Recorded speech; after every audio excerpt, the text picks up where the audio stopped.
So you open from USB. What's up?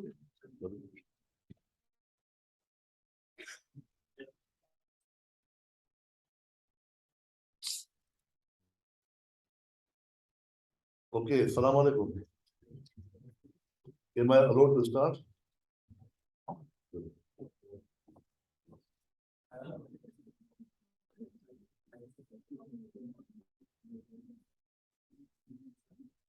Why it is like that?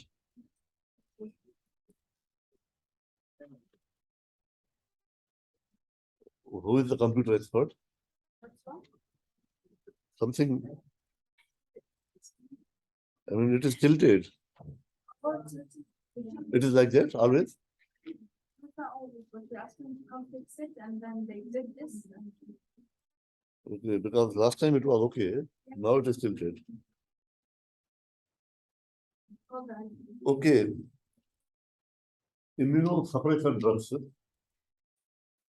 Now, like diuretics, all of the drugs are known to you already. We have studied elsewhere in some other context, in CVP, in MSI, in POD, in almost all the blocks you have studied those drugs. Just bringing all those drugs together in one lecture is the aim. Otherwise, it won't take much time.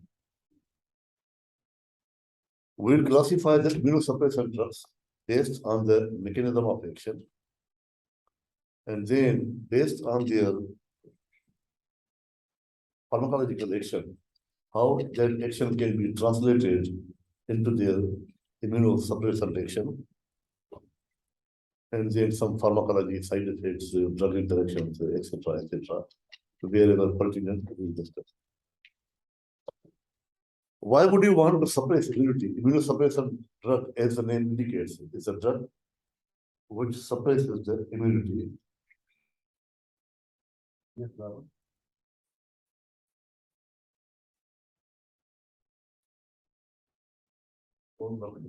Just taking. Okay,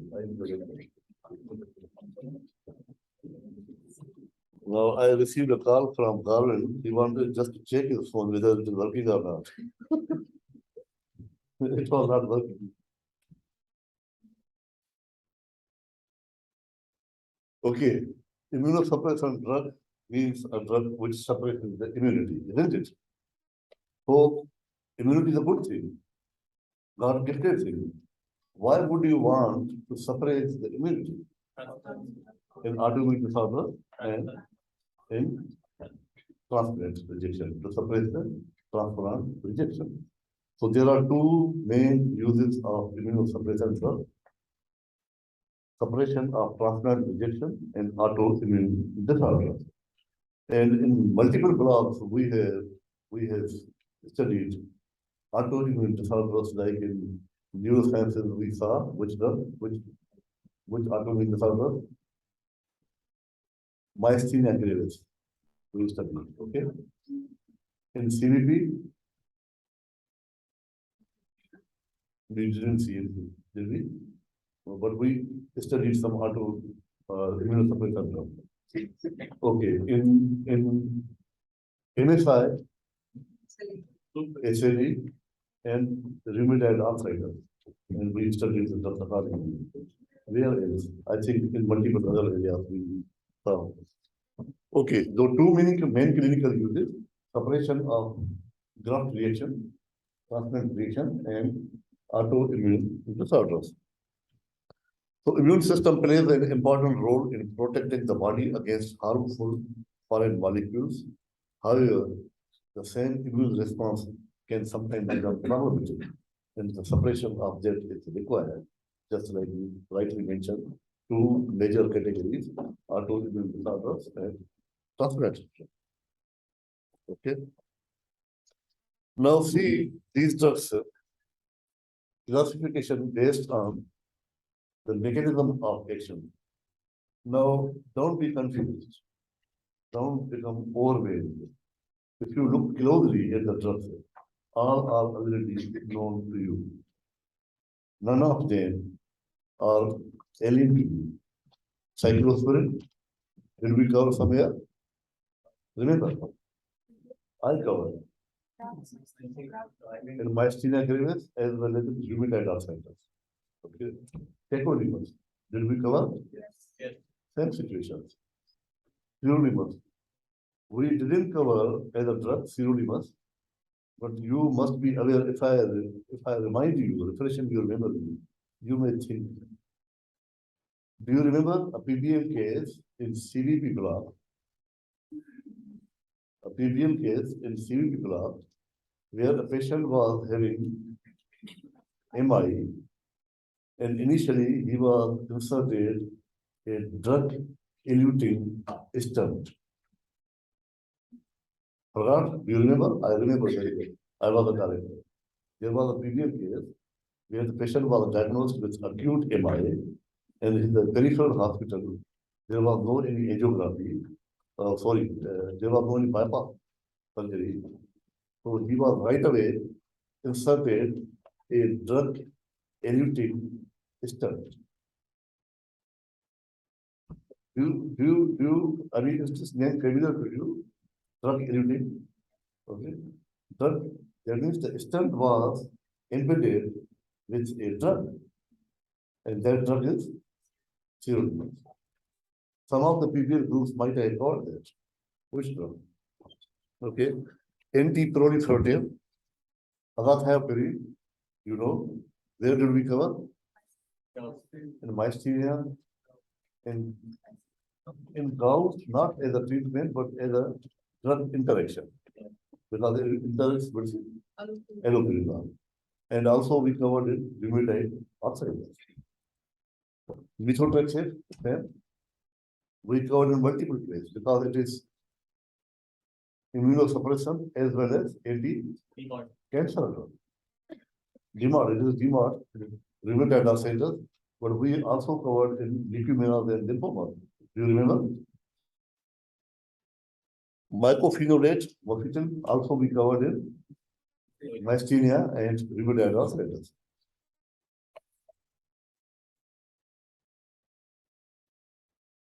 Prednisolone we have covered in many blocks, glucocorticoids. And the biological agents, TNF alpha antagonist, interleukin 1 antagonist, and interleukin 2 antagonist. Are these names familiar to you? I covered in, yes, the treatment of rheumatoid arthritis. So none of the drug is new to you. None. Who delivered the lecture to rheumatoid? I delivered. No, I delivered last year. This year, who delivered? So she must have covered. Yeah. She didn't cover that's 6 months. She didn't cover? Okay. Another TNF alpha antagonist? Okay. Okay, then I will go. Okay. First class, calcineurin inhibitors. Are you familiar with calcineurin? What is the role of calcineurin? Garvin must have covered in T cell. Okay, part T cell. Further.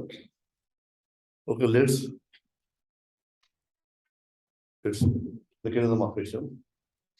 Now, calcium, as a result of IL-2 receptor activation released by the T lymphocytes, especially within the bone.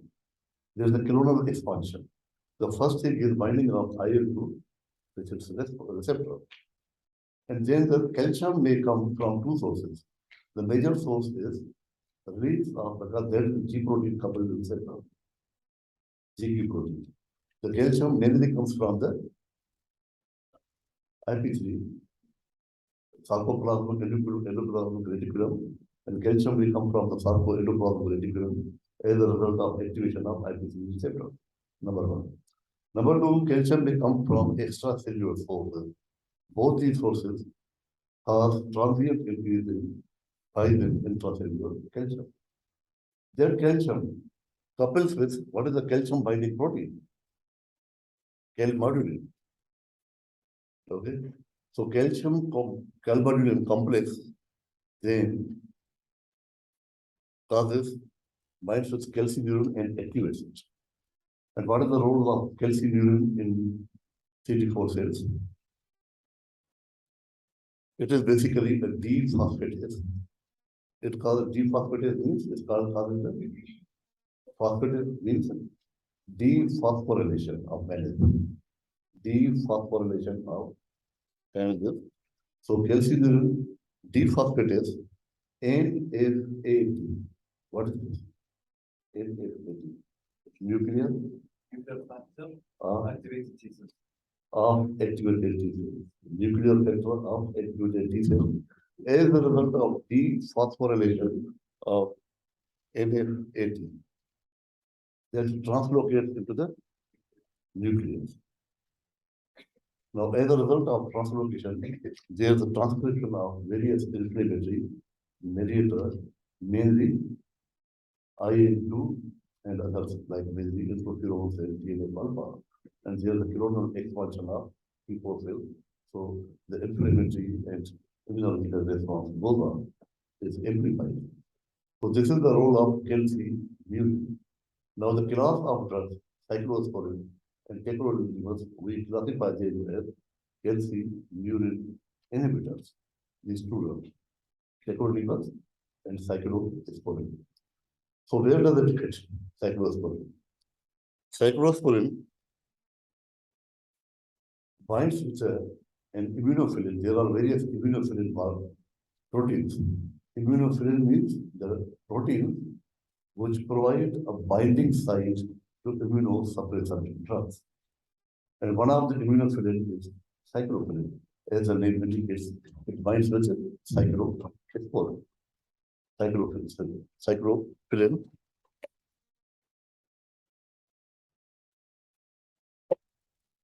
This complex of cyclosporin and cyclophilin then causes the inhibition of calcineurin. So with the inhibition of calcineurin, there is no dephosphorylation of NFAT and there is a decreased biosynthesis of interleukin 2 and other inflammatory mediators. Is that clear? Yes. So this is the mechanism of action of cyclosporin. I mentioned already to you all these things. Just read. Did I miss anything? Did I miss anything? Okay. Now indications. It is very good drug. One of the most widely used drugs in organ transplantation, bone marrow transplant, kidney transplant, heart transplant, and liver transplant. It is also used, we discussed, in rheumatoid arthritis. If Hatu to deliver the lecture, she must have described it. Did she? Psoriasis. What is psoriasis? Did you cover in Ibisabla? It is an autoimmune disorder. Nephrotic syndrome. Adverse effects are many. The major adverse effect is nephrotoxicity, gum enlargement. Which other drug specifically causes gum enlargement? Hmm? Which one? Phenytoin. What did you say? Not grapple. Yes. Phenytoin is the very, very specific, the unique drug. It also causes gingival inflammation. That will come after. Verapamil Not very notorious. Okay. If you ask the notorious drugs, where the first side effect which will come into your mind is, when I say gum hypertrophy or gingival hyperplasia, immediately the drugs which will come into your mind are phenytoin and cyclosporin. Very, very specific. Increased hair growth. If it happens to be in girls, women, which term would you describe? Hirsutism. Convulsions, peptic ulcers, pancreatitis, persistent elevated hypertension, hyperkalemia, all these are side effects of cyclosporin and increased vulnerability to opportunistic fungal and viral infections. Cyclosporin selectively suppresses cell-mediated immunity and it leaves the recipient with some enough immune activity to combat bacterial infections. However, it is second-line drugs in autoimmune disorders because we have very primary, very useful, and very specific first-line drug. For example, in case of rheumatoid arthritis, which drug would be the drug of choice in treating methotrexate demand? So this is the second line in autoimmune disorders.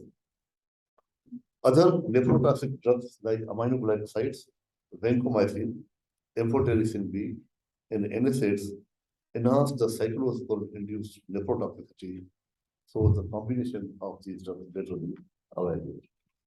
But these all are notorious nephrotoxic drugs in addition to cyclosporin. Potassium-sparing diuretics may produce marked hyperkalemia because one of the side effects of cyclosporin is hyperkalemia. So this combination is also better avoided.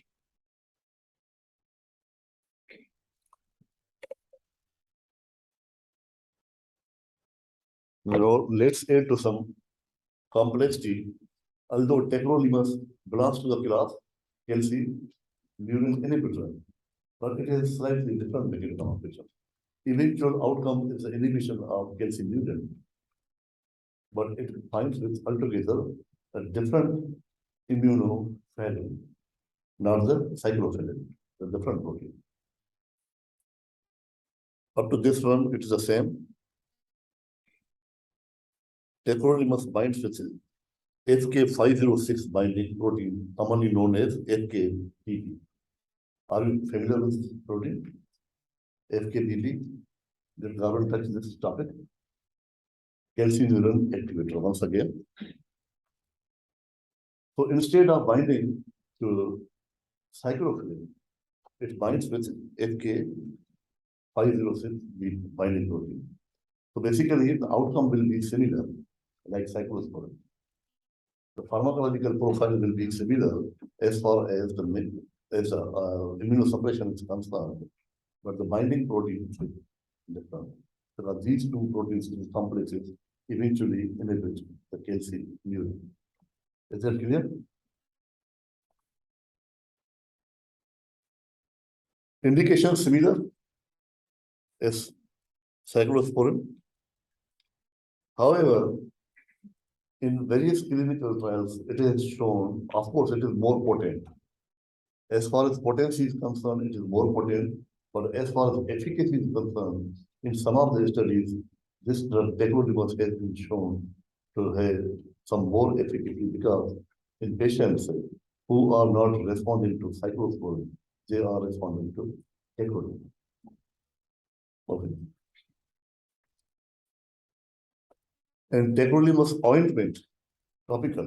Ointment means a topical preparation is also used in the treatment of eczema. Eczema is also an autoimmune disorder.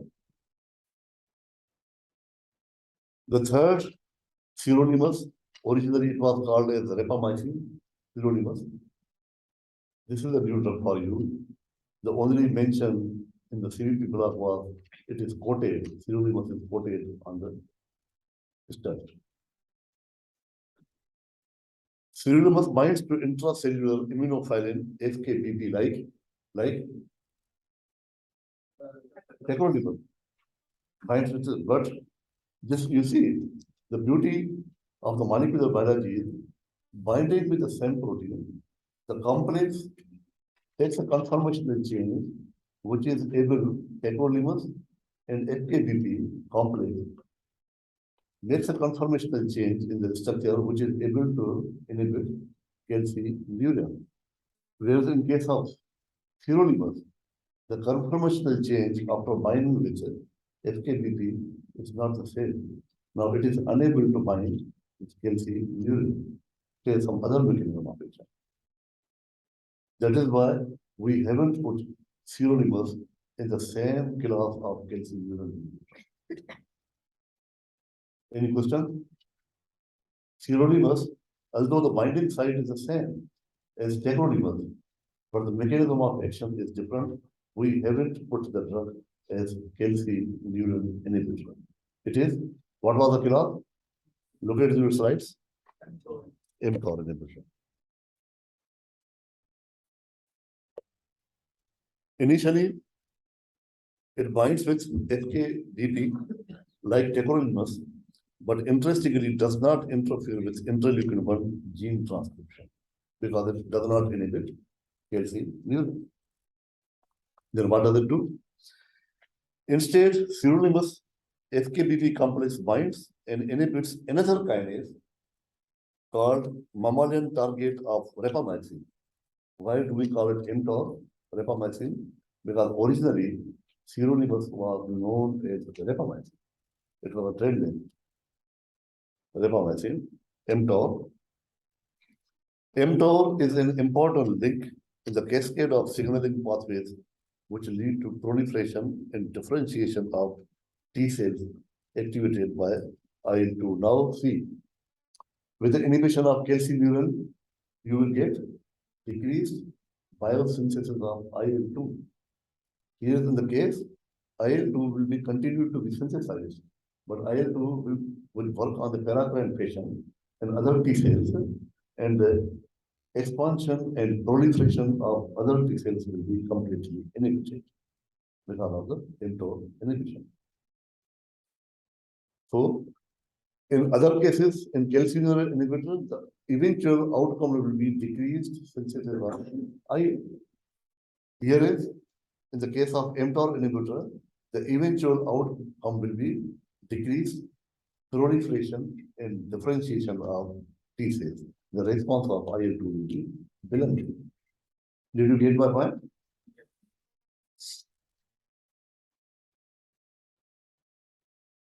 Indications, organ transplants to prevent rejection in almost all the transplants, and sirolimus can be used alone, but is generally combined with low doses of calcium inhibitor and or glucocorticoid. And as I mentioned already, you can also use stents coated with sirolimus to maintain the patency of the cell, because there will be endothelial cells. There may be proliferation of endothelial cells and may block the stent. Because since this is, and that is IL-2 mediated, since sirolimus is anti-proliferative, it blocks the actions of IL-2, so there is no accumulation of endothelial cells and other cells and inflammatory cells. Thereby, with the sirolimus, that is continuously absorbed, secreted from the stent locally, thereby you are actually increasing the chances of the patency of the stent. The patents will keep wide open. So that is the local effect. Clear? Any question?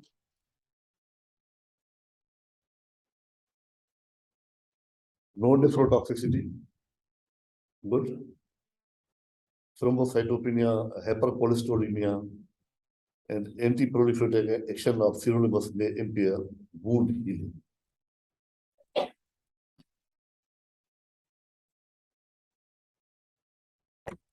Azathioprine. How much do you know about this drug? Can anybody tell me? Raise your hand. That is the drug interaction.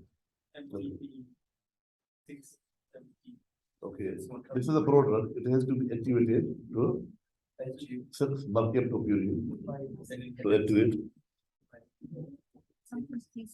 Azathioprine is one of the most frequently used immunosuppressive drugs because of its preferential effect on T cell proliferation, with evidence supporting an steroid-sparing effect. Now, many students asked me this question, steroid, when I delivered the lecture last time in MSI also. What is steroid-sparing effect? Is this clear to you now? When you are using Alone, steroids can be used in autoimmune disorder in high dose. But if you are using along with azathioprine, that means low doses of steroids may be required to produce similar magnitude of effect. So that effect of azathioprine is known as steroid sparing effect. Low dose is required. Steroid sparing effect. Yes. This way they use as if you can for patients to taper off with liquids. Yes. When you are using two, because glucocorticoids will produce effect anti-inflammatory or immunosuppressive, which is rather quicker. This will effect produced after several months. That's it. You combine these two drugs, and as soon as the effect of azathioprine takes on the steps, after a few weeks, you slowly gradually this drug, glucocorticoid. So minimum possible dose. That is known as steroid sparing effect. Azathioprine interferes with DNA synthesis and interrupts the proliferation of B and T lymphocytes. The onset, look at this last bullet, onset of action in autoimmune disorder is delayed up to 6 to 12 months, with the maximal efficacy appearing after 1 year of treatment. So you start with other drug which is quick acting, but then slowly and gradually you can start that. Now the same slide I am using, does it require explanation? Which I used already in the previous block. Indications, it is mainly used in autoimmune disorders like myasthenia, rheumatoid arthritis.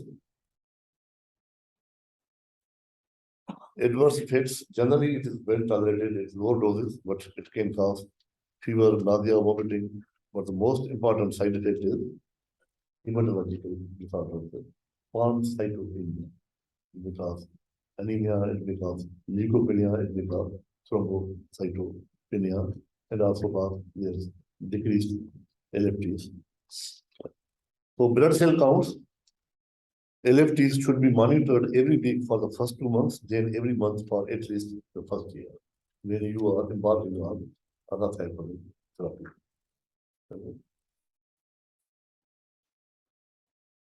Methotrexate, do you remember? Do you remember the mechanism of action? Folate, dihydro, okay. Methotrexate is a folate antagonist. It inhibits dihydrofolate reductase, thereby decreasing levels of tetrahydrofolate. There will be another drug which works in the same manner. Not hydroxyurea. Trimethoprim, an antibiotic. Another drug which works in the same way. Sulfonamides are one stage earlier. No, not sulfonamides are one step earlier. They structurally look like PABA. PABA is para-amino benzoic acid. Para-amino benzoic acid is the essential molecule that needs to be incorporated in the synthesis of folic acid by the prokaryotes, by the bacteria. Since all sulfonamides are structurally very similar to PABA, so instead of PABA, sulfonamide is incorporated into the folic acid synthesis, and the inhibition of the enzyme occurs, which is like dihydroteroate synthesis, not the dihydrofolate reductase. So one step earlier.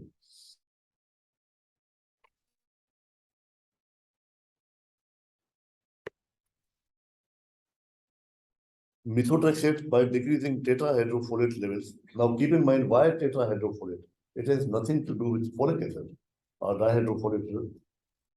Why tetrahydrofolate? Because it is activated form of folic acid. Folic acid per se is not active. It must be converted into its activated form, which is initially di and then later on tetrahydrofolate. Okay, methotrexate by decreasing tetrahydrofolate levels causes attenuation of folate-dependent enzymes. because it works as a cofactor for several metabolites, eventually leading to the synthesis of various purines and DNA and RNA synthesis. Isn't it? We discussed it at length. Okay. Indications. Number one, most commonly used in rheumatoid arthritis and then various cancers. It is mainly used in autoimmune disorders like myasthenia gravis, rheumatoid arthritis, severe psoriasis, pemphigus. Oh, I didn't mention, but please keep in mind, I'm telling you verbally, it is a mainstay in the treatment of various leukemias and other cancers, solid cancer. It's very good anti-neoplastic drug. I think I covered somewhere in Heman's block.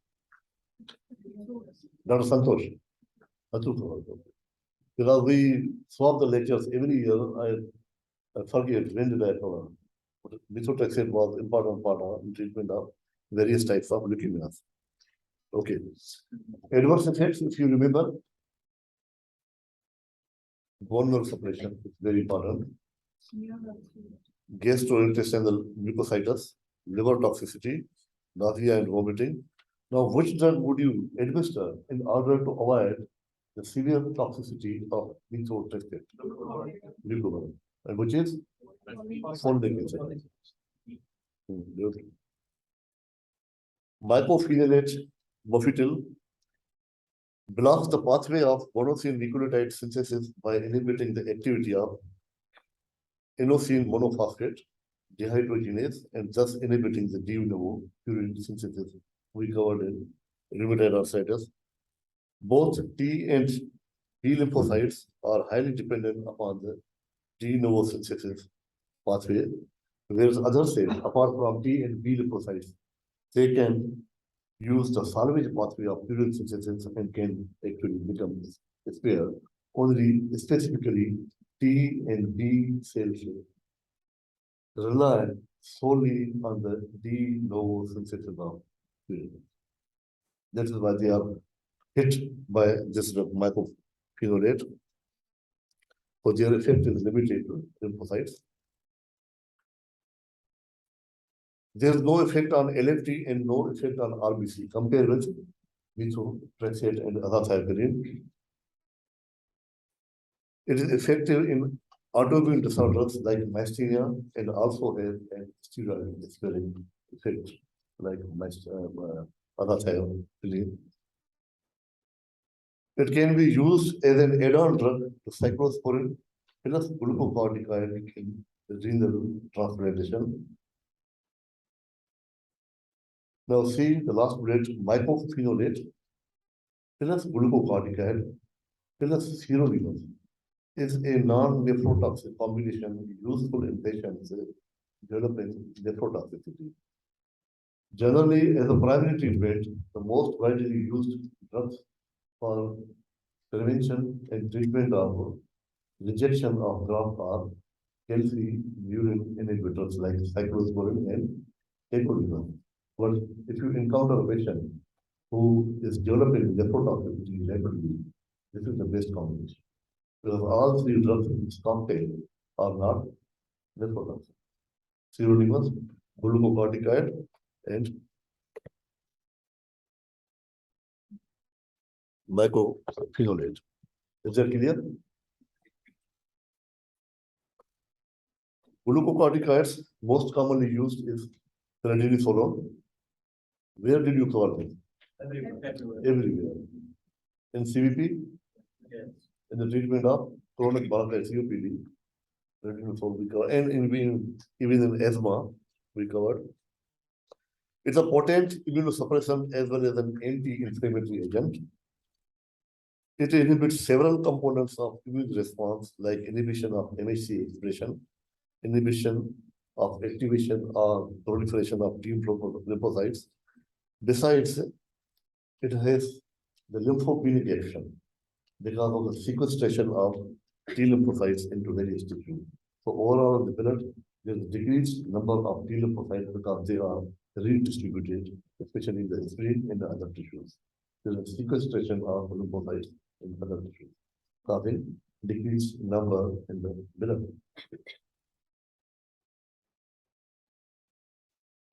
Prednisolone is widely used as a companion drug to cyclosporin or other immunosuppressant at various organ transplants. Almost everywhere we have studied in autoimmune disorders and side effects you know already. So today's lecture is basically the repetition of what we have already learned. Now last, the biological agents. TNF alpha antagonist you have already covered, as you mentioned, Hatuk covered, but IL-1 antagonist and IL-2 antagonist you haven't covered. Okay. Biological agents are biotechnologically produced recombinant proteins or polyclonal monoclonal antibodies directed to cytokines or lymphocyte surface antigens. These drugs are important additions, mostly as supplementary agents in cross reactions as well as since these are antibodies, these are proteins, these are very expensive. They cannot be given for the whole life. They are given through injections. So they are not the primary drugs, they are a supplemental drugs, or whenever the response is compromised. You can employ these drugs for a short while, for a few weeks or for a few months, later on switching to more traditional forms of therapy, like oral formulations and other things. These are not the primary drugs. TNF alpha antagonist, adalimumab, infliximab, and etanercept. What is their mechanism? All of them are, first of all, do you recognize the role of TNF alpha in the pathophysiology of rheumatoid arthritis? Okay. Now let's discuss in 2 slides, one by one. Adalimumab. It binds specifically to TNF alpha and blocks the interaction with P55 and P75 cell surface TNF receptor. Now keep in mind, it does not bind with the receptor. It does not bind with the receptor. It binds with the ligand itself, TNF alpha. It is antibody directed against TNF alpha. So as a result of that binding of adalimumab with the TNF alpha, that complex is now unable to bind with this receptor and produce a biological response. So it is not a receptor antagonist, it is a misnomer. Just keep in mind, adalimumab is not a receptor antagonist, it is an antibody directed against TNF alpha. Any question? Given subcutaneously, weekly or every other week, adverse effects, infusion reactions, it is protein, it may be antigenic, fever, chills, urticaria, and reactivation of TB. Would you explain all the TNF alpha inhibitors, antagonists or receptor antibody, ligand antibody? They all have one major side effect of reactivation of latent TB.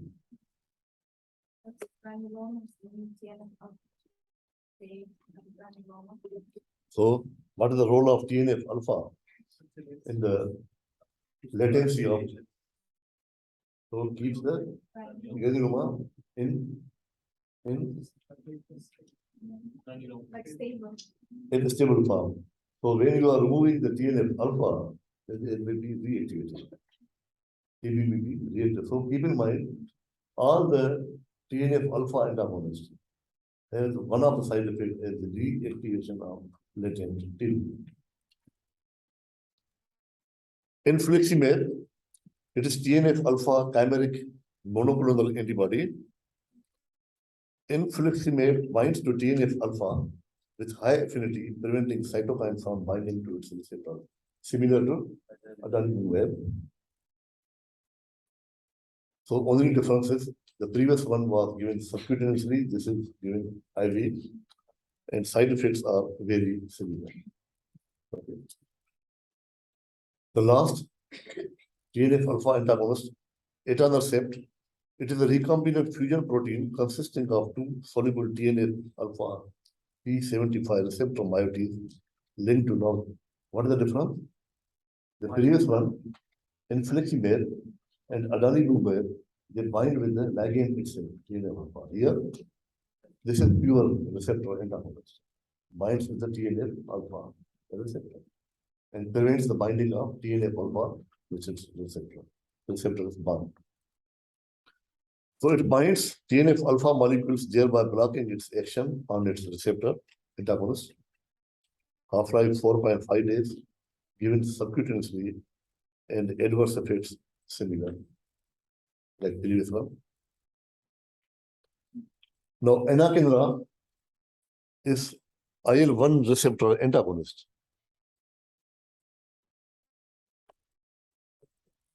This slide, please. The second point, since it binds TNF alpha molecules, thereby blocking its action on the receptor. Doesn't it bind the receptor? It binds with the receptor. Okay, you see. Now, basically, let me revisit the concept now. I think at some point of time I covered that. Do you remember the concept of decoy receptor? Decoy? Did I cover? Yes. Okay. What is the decoy receptor? Binds the receptor, not letting any other cytokine or molecule. So basically, decoy receptor is a receptor, very similar, structurally very similar to one, which is biologically active receptor. But instead of biologically active receptor, which is bound on the cell membrane, and as a result of binding of ligand to its receptor, which is biologically active, downstream intracellular it produces a response because it is coupled with some G protein, produces a response, biological response. A decoy receptor, which is, keep in mind, it's a soluble receptor, free floating in the plasma. Decoy receptor. It is free floating. It is not bound to any cell membrane, but it has the capability to bind with the ligand. It has the capability to bind. So in that case, decoy receptor, which is a receptor, but binds to the ligand, but does not produce any response because it is not bound to any biological membrane. Okay. So they are very similar to these are two P75 receptors bind together. They are structurally very similar to the original TNF receptor, but they work as decoy receptor. They have the capability to bind with TNF alpha, but no capability to produce a biological response. So you consider them as a decoy receptor, the soluble form of the receptor. They are free floating in the circulation. Wherever TNF alpha is there, they will simply capture it and prevent it to bind with the actually biologically active receptor. Clear? Thank you, Doctor.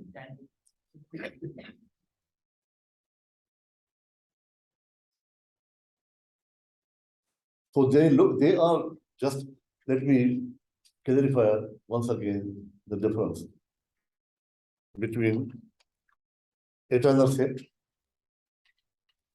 and infliximab and adalimumab. Adalimumab, now see the terminology. Adalimumab and infliximab, they end with monoclonal antibody. Here it is sept. Whenever you find sept, that means it resembles a receptor. Sept. Okay. So sept, these receptors, they are looking like receptor. We didn't end the drug with MAD, monoclonal antibody. So it is a clue to you to remember the mechanism of action of the drug. So this sept means it is a receptor, but not the actually biologically active receptor, but a decoy receptor, a soluble receptor. Okay. Anakinra is an IL-1 receptor antagonist administered subcutaneously once daily. Monitoring for signs of infection are required, and role of IL-1 somewhere we covered in rheumatoid arthritis. So the drug of not choice, but a supplemental drug in the management of in the refractory cases of rheumatoid arthritis. The last basilicity made is an anti-CD25 antibody. What is anti-CD? CD25. CD25. Where does this marker come from? T cells. Specifically, Anti cells. specifically CD4. Activated or rested? When it becomes activated, it expresses CD25. The resting cells does not express CD25 when it is activated. CD25 molecule is expressed on the surface of activated but not resting T cells. So CD25 acts as a receptor for IL-2 through which cell differentiation and proliferation are promoted. I think Karun must have covered last week. Didn't he? Combined with other immunosuppressant drugs, it is used to prevent renal and other transplant rejection reactions because all the actions of IL-2 are lost. That's it. Hello? Actually, I prepared these slides, only one or two of all the biological agents because I was under the impression that you must have covered all those drugs elsewhere. But you have covered except basic C-based and enaphylline. No, it's not. You know, but others TNF alpha antagonist. Okay, so we are almost done then.